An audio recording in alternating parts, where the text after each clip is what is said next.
Donc moi, je vais vous présenter. En fait, je vais vous présenter plusieurs choses, mais je vais déjà vous expliquer un peu ma vision d'un certain nombre de choses qui sont en train d'arriver autour de ce que j'appelle la Voice AI. Je vais vous le redéfinir parce que je pense que ça n'a pas l'air d'être très clair pour vous cette partie-là.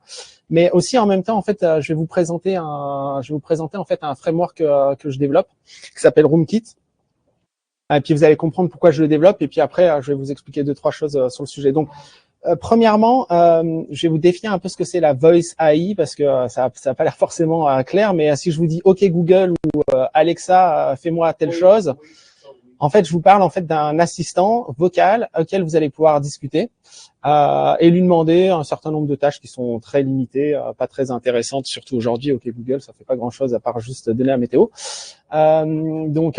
Mais qu'est-ce que c'est la Voice AI? C'est le fait en fait de pouvoir. Non, je t'ai pas parlé à toi.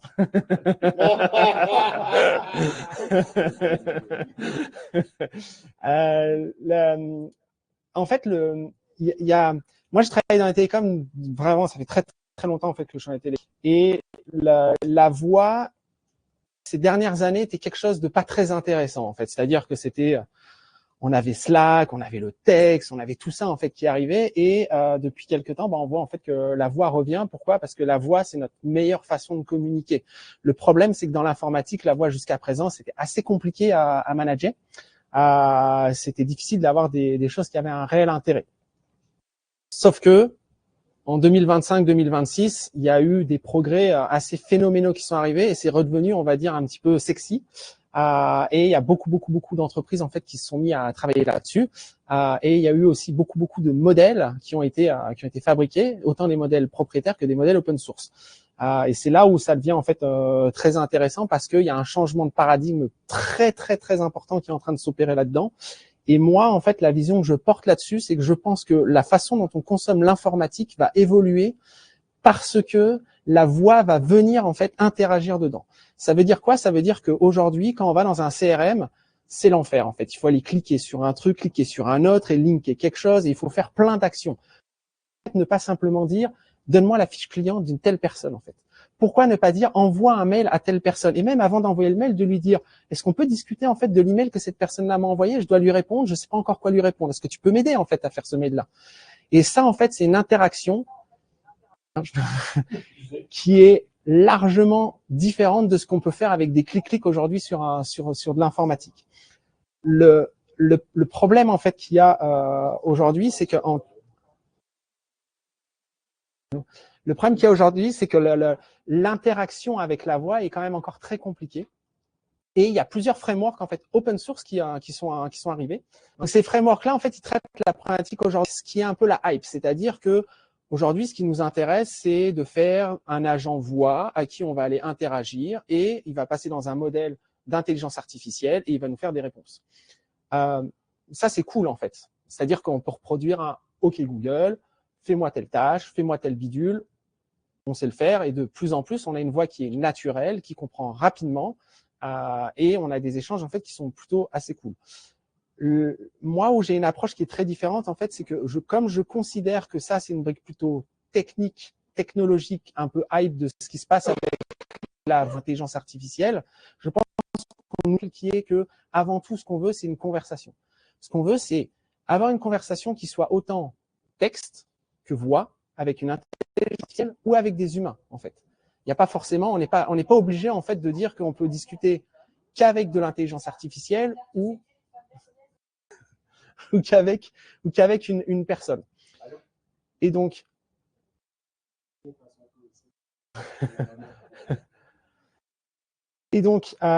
c'est pour ça en fait que j'ai développé ce framework-là pour permettre à d'autres développeurs, tout simplement, d'avoir cette capacité-là à construire, on the top de ce framework-là, des applications. Donc, ce que j'ai fait en fait pour simplifier un petit peu l'entrée en matière en fait d'un framework, parce que pas tout le monde est développeur, pas tout le monde peut tester ce genre de choses-là, j'ai développé en fait un assistant, un voice assistant en fait, qui est 100% open source aussi, et vous allez pouvoir en fait, si vous voulez l'installer et jouer avec.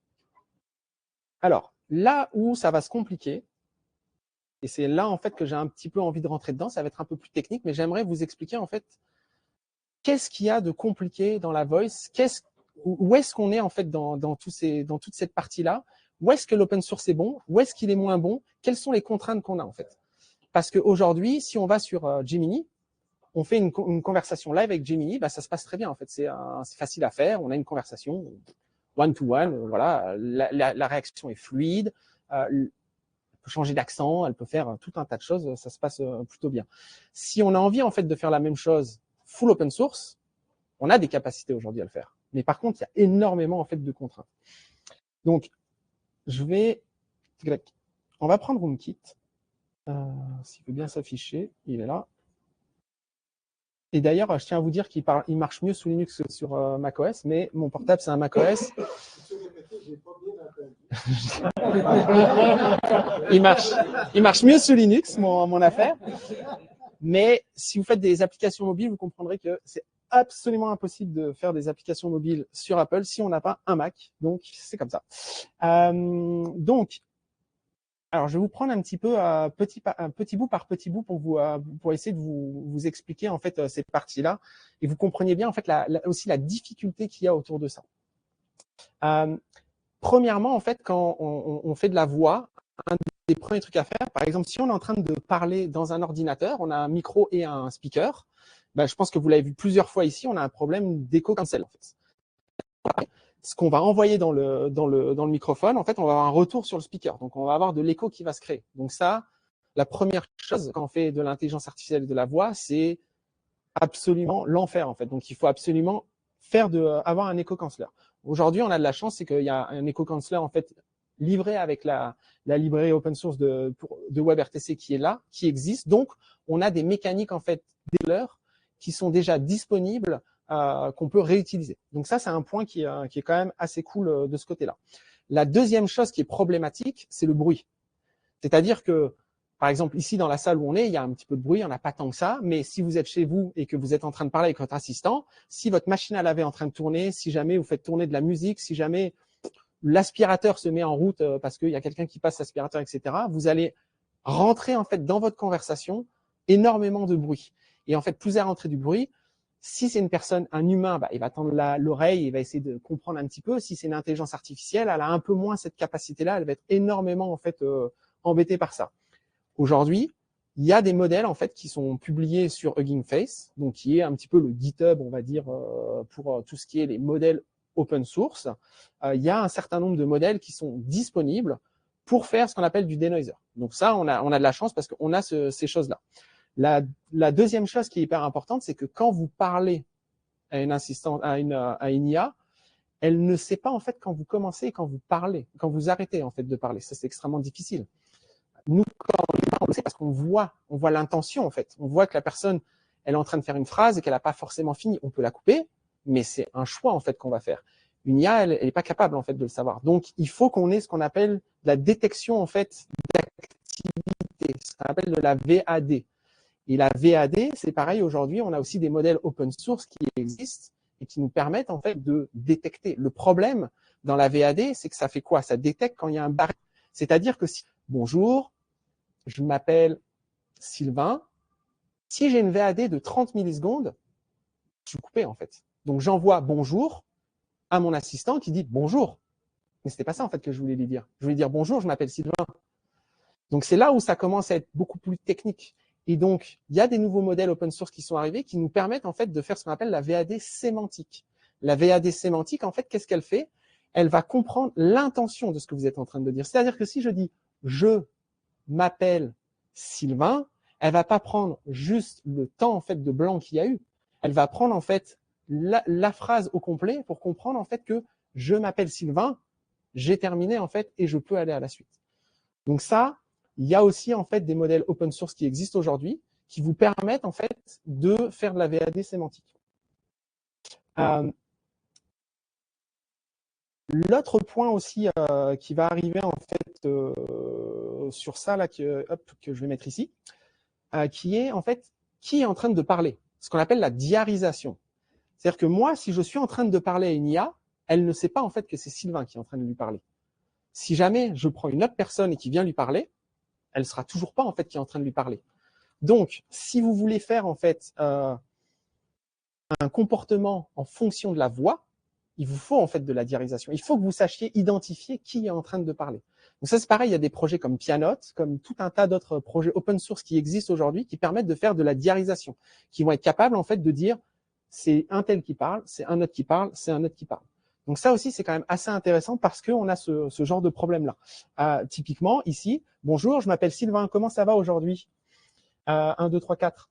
Donc là, qu'est-ce qu'on voit en fait? On voit qu'elle a été capable de me reconnaître que à peu près à 0,5%. Donc ça, on peut en fait y jouer dessus, on peut enregistrer des segments, mais elle a été capable de dire, hey, c'est Sylvain en fait à première vue qui est en train de parler, quoi. Versus en fait les autres où j'avais Cléolia, Pascal, où ben on voit en fait que c'est très largement en dessous de ce côté-là. Donc ça aussi, c'est aussi des points qui sont extrêmement importants dans cette partie-là.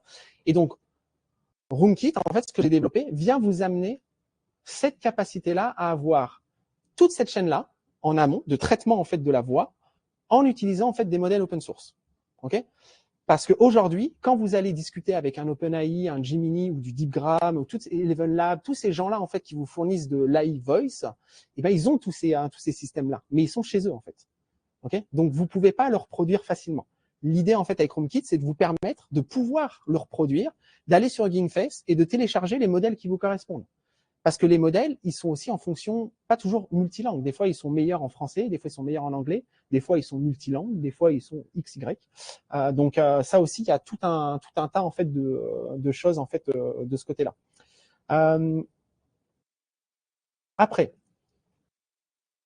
le fait qu'on a réussi à avoir l'audio qui rentre en fait dans le système et qu'on est passé sur tous ces filtres-là, derrière, qu'est-ce qui va se passer? Il va falloir qu'on cause avec cette IA-là. Et donc, il y a deux grandes familles aujourd'hui pour parler avec une intelligence artificielle avec la voix. Il y a le modèle en fait classique qu'on connaît depuis des années, qui est ce qu'on appelle le speech to text, donc le STT, et le TTS, le text to speech. D'accord? Donc, il y en a un qui transforme la voix en texte et il y en a un autre qui transforme le texte en voix.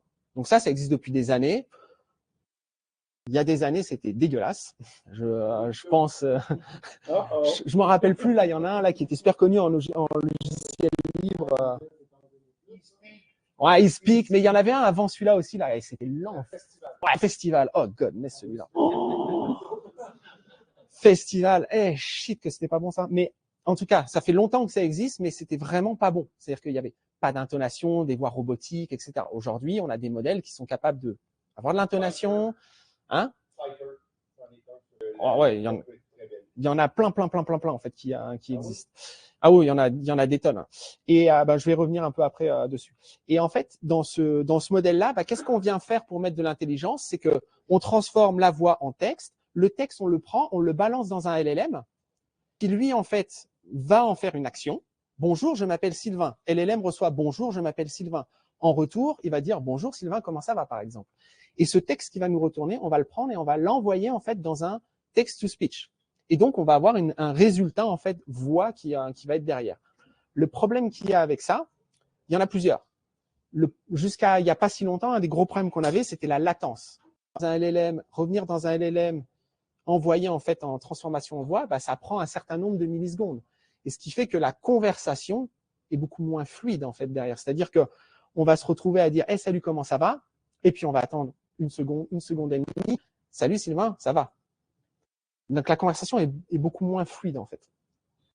Aujourd'hui, en fait, il y a eu des très gros progrès où on arrive en fait à avoir des modèles où on descend en dessous du 100 millisecondes par exemple pour transformer de la voix en texte. Ce qui fait que on commence à avoir des choses qui sont quand même assez intéressantes en termes de fluidité de ce côté-là. Donc ça c'est la première partie. Et je vais y revenir après, mais la deuxième qu'il y a, c'est ce qu'on appelle le speech to speech, le voice to voice. Qu'est-ce que c'est le voice to voice? C'est un modèle voix en fait qu'on câble à un autre modèle voix directement. C'est-à-dire qu'on ne convertit pas le texte, enfin la voix en texte, on envoie la voix directement dans un modèle. C'est la même chose que ce qu'on appelle les modèles vision aujourd'hui en AI, c'est-à-dire qu'on prend une image, on l'envoie en fait dans le modèle et lui il reconnaît l'image. On ne va pas lui envoyer l'image dans un truc qui fait à l'image, elle ressemble à ça en texte, et l'envoyer dedans. Donc c'est vraiment en fait un modèle, en fait, c'est modèle à modèle, on va dire. Et ça, c'est une des grandes révolutions en fait de 2026 qui est en train d'arriver, c'est que ces modèles-là, jusqu'à aujourd'hui, n'existaient pas encore vraiment. Alors il y a OpenAI et Gemini qui disent qu'ils font, c'est pas complètement vrai, et je vais vous expliquer pourquoi. Mais Nvidia vient de release en fait un modèle en janvier qui est du vrai speech-to-speech open source, ce qui est quand même assez intéressant et qui est basé sur un travail des Français en fait, qui s'appelle QTI, qui ont une boîte là qui viennent de spin-off en fait par-dessus ça. Qui est vraiment très très intéressante.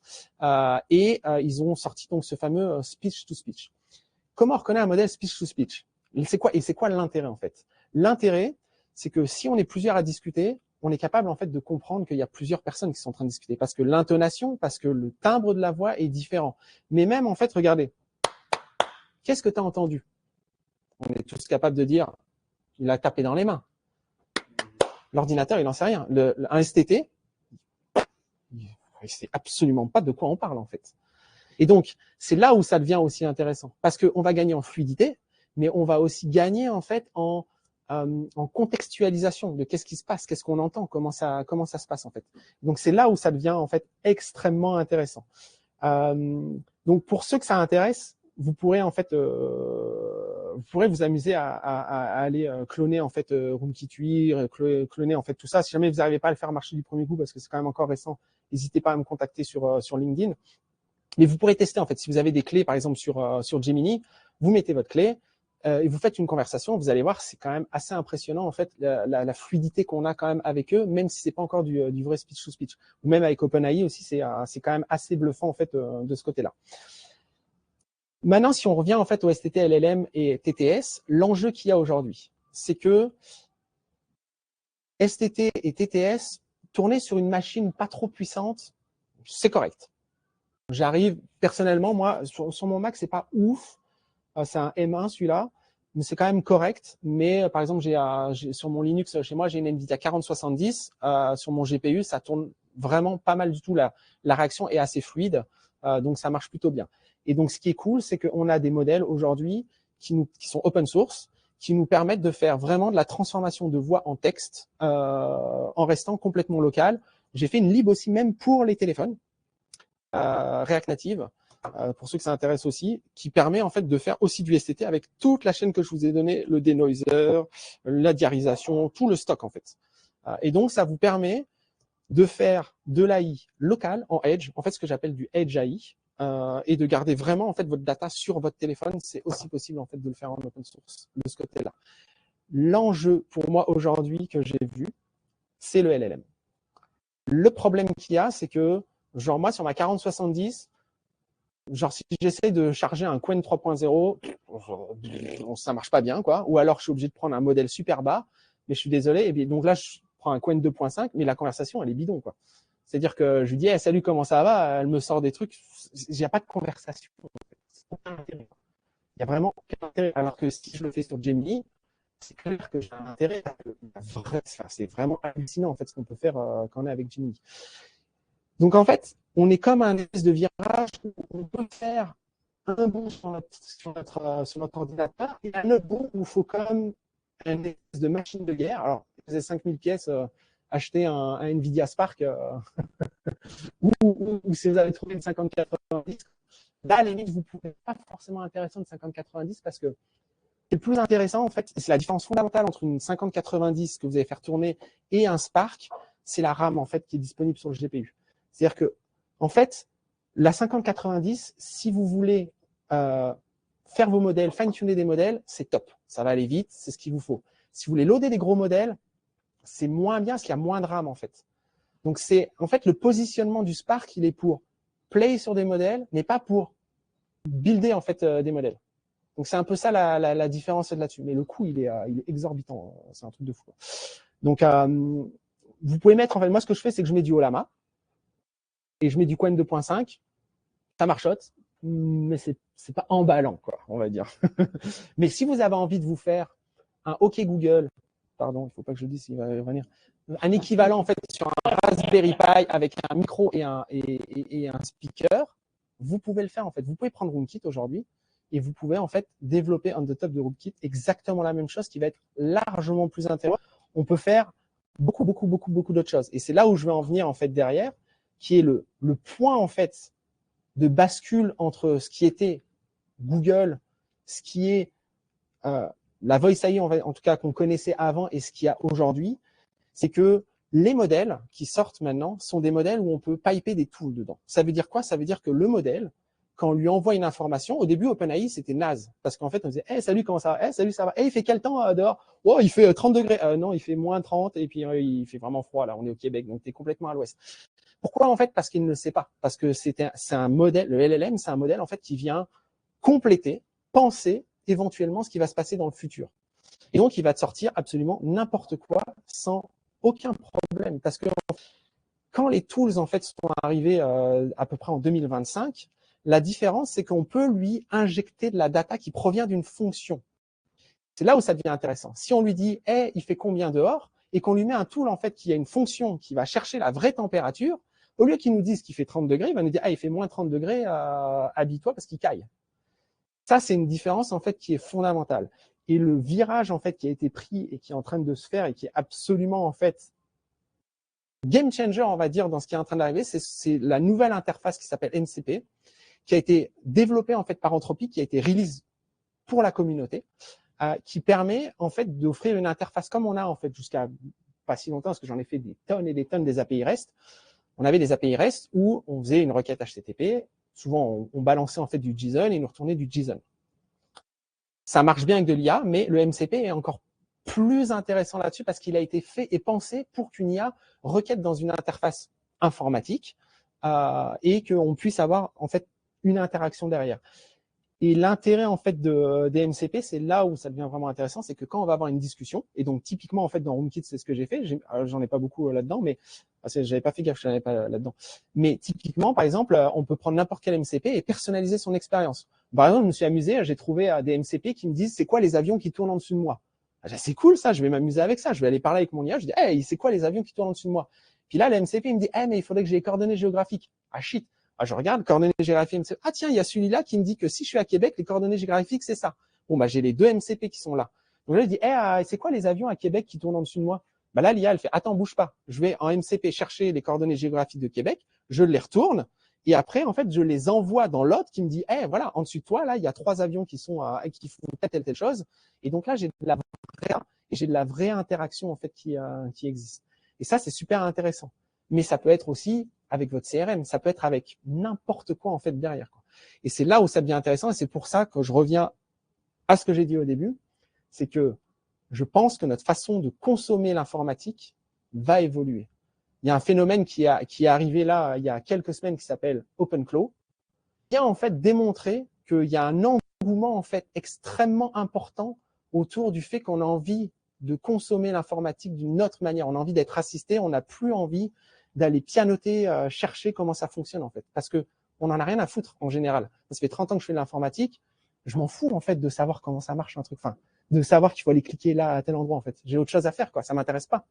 Et souvent je dis la même chose de une voiture en fait. Moi j'en ai rien à passer de gens. J'ai pas de problème avec ça. Moi j'ai pas envie. Moi j'ai une voiture électrique, j'appuie sur Power, marche avant, marche arrière, j'appuie sur l'accélérateur et en plus elle freine tout seul quand je lâche l'accélérateur, et ben je suis très content. Et je pense qu'il y a une majorité de gens aujourd'hui qui ont envie de consommer l'informatique de la même façon, de pas avoir à essayer toujours de comprendre comment le foutu développeur il a mis tel champ à tel endroit et tel champ à celui-là et pourquoi il a fait comme ça et pourquoi ça bug, etc. Donc c'est ça en fait je pense qui change extrêmement. Et le dernier point qui est un peu le clou en ce moment de ce qui se passe, c'est ce qu'on appelle les skills, qui sont aussi en fait faits par Anthropic, qui sont aussi réalisés dans la communauté. Et les skills en fait viennent rajouter une dimension, on va dire un peu dans le sens humain, de définir en fait qu'est-ce que tu sais faire, comment tu sais le faire en fait. Et ça c'est intéressant parce qu'on est dans du langage naturel. Et donc là ça vient amener vraiment une dimension qui est vraiment intéressante, c'est-à-dire qu'on a des MCP qui sont nos outils, qui sont le marteau, les clous, etc. Et on a en fait le skills qui est comment pense le menuisier et comment pense le gars en fait qui va faire ça et comment il va les utiliser ces outils-là. Et c'est là en fait où ça devient intéressant et c'est là où RoomKit en fait vient apporter tous ces outils-là, tous ces outils-là et vont vous permettre en fait de bâtir des logiciels XY faites bien ce que vous en voulez. Moi, j'ai fait un exemple, en fait, qui est un assistant vocal. Et cet assistant vocal, par exemple, je peux appuyer sur une touche et je peux faire la causette et je peux lui dire hey, ce soir-là, je dois aller faire une présentation sur Linux Meetup. J'aimerais bien faire un petit truc LinkedIn. Ah ouais, bah tu le ferais bien comme ça. Ok, c'est cool. Bah vas-y, paste-le en fait dans mon LinkedIn. Il le passe. Ça peut-tu créer un beau commentaire jamais sur LinkedIn? Mais ça, la rencontre était géniale. Ça peut faire ce qu'on veut. Mais bien sûr. Et j'ai un autre bouton en fait qui est simplement, j'appuie sur le bouton, je parle, bla bla bla bla bla bla bla, je rappuie sur le bouton et ça copie-colle exactement en fait ce que j'ai fait à l'intérieur en fait de mon input par exemple. Mais des exemples comme ça, il y en a des quantités qui sont astronomiques. Je veux dire, je les connais même pas tous tellement il y en a quoi. C'est fou quoi. Et donc c'est un petit peu l'objectif en fait de ce que je développe sur cette partie-là. Et pour finir après, si vous voulez après poser des questions aussi sur ce sujet-là. Roomkit en fait c'est un framework qui est pensé 2026 avec les problématiques qu'il y a aujourd'hui. On en a parlé de la souveraineté, de la gestion des data. C'est-à-dire que en fait quand la voix arrive, quand le texte arrive dans la room, en fait il y a des mécaniques de base dans le fond là pour savoir qui est en train de parler. Donc on a ce qu'on appelle un identity resolving, de savoir en fait est-ce que la personne à qui tu parles, est-ce qu'elle est legit ou pas? Est-ce qu'elle a le droit? Est-ce que tu as le droit en fait de lui donner des informations à cette personne-là? Et ça en fait Roomkit c'est un framework qui t'offre la capacité de le faire mais qui va pas t'imposer en fait comment ça fonctionne. C'est-à-dire que genre il y a quelqu'un qui m'appelle. Il me dit hey, salut, je t'appelle parce que j'ai le SSID de ton routeur et j'aimerais bien en fait savoir c'est quoi le numéro de série qui est derrière parce qu'en fait j'ai envie de te craquer ton Wi-Fi.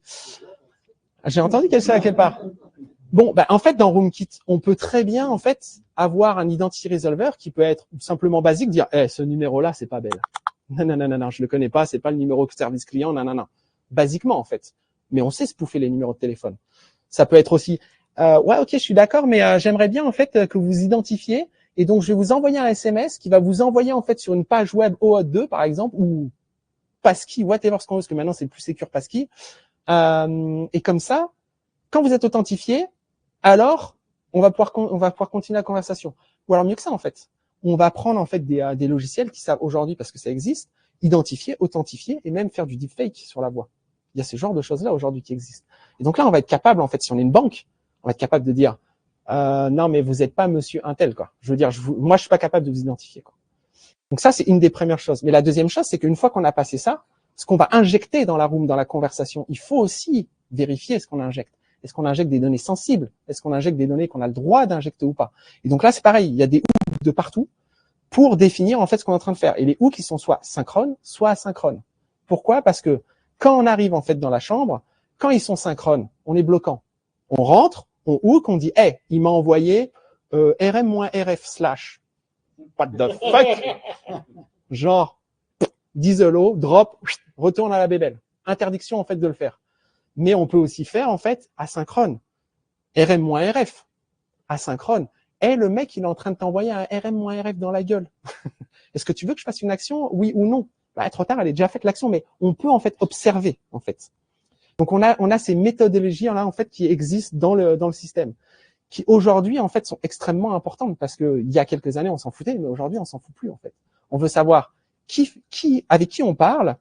Qu'est-ce qu'il est en train de faire? Est-ce qu'il a le droit de le faire en fait? Et donc on a besoin en fait de s'assurer pour de la conformité, pour tout un tas de choses en fait que tout ça fonctionne et que ça soit legit. Plus il y a de la télémétrie intégrée dedans. Enfin voilà, il y a tout un tas de choses aussi qui sont derrière en fait dessus. Voilà, donc c'est open source, MIT, c'est disponible sur mon GitHub, Roomkit Live. Si vous avez envie de jouer avec, n'hésitez pas, passez le message. Welcome. Voilà, si vous avez des questions, je suis là. Avez-vous des questions dans la salle? Peut-être une ou deux questions? C'est clair? Est-ce qu'il y a des questions à distance en virtuel? Parfait, bon, on applaudit.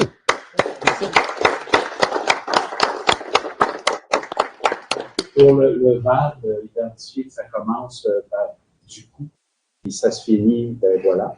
Ou pour un jeune Québécois, dans le fond, Non, ça se termine par je sais pas quoi, c'était pas assez.